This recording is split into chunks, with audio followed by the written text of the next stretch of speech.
आज green Pakistan initiative से मुतालिक एक तकरीब की सदारत कर रहे थे। निगरान वज़ीर आज़म भी उनके साथ मौजूद थे।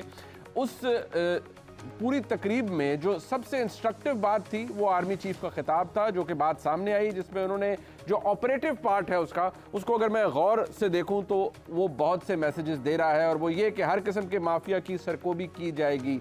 और बहुत से लोग पाकिस्तान के हवाले से गलत खबरें फैला रहे हैं, पाकिस्तान के हवाले से मिसलीडिंग बातें कर रहे हैं, ऐसा तासुर पेश कर रहे हैं जैसे रियासत का खुदा न खास्ता को वजूद ही नहीं है। तमाम तर माफियाज की सरकोबी की जाएगी। अब सरकोबी माफियाज की होती है, किस तरह से होती है?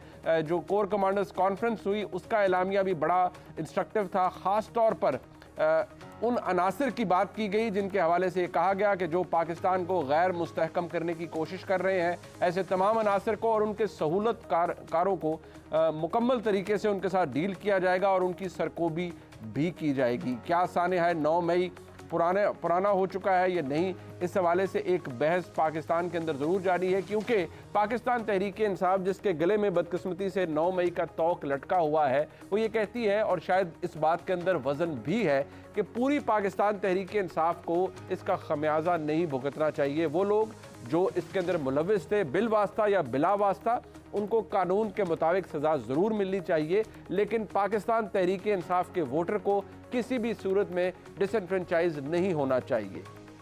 पाकिस्तान की सियासत किस तरफ जा रही है?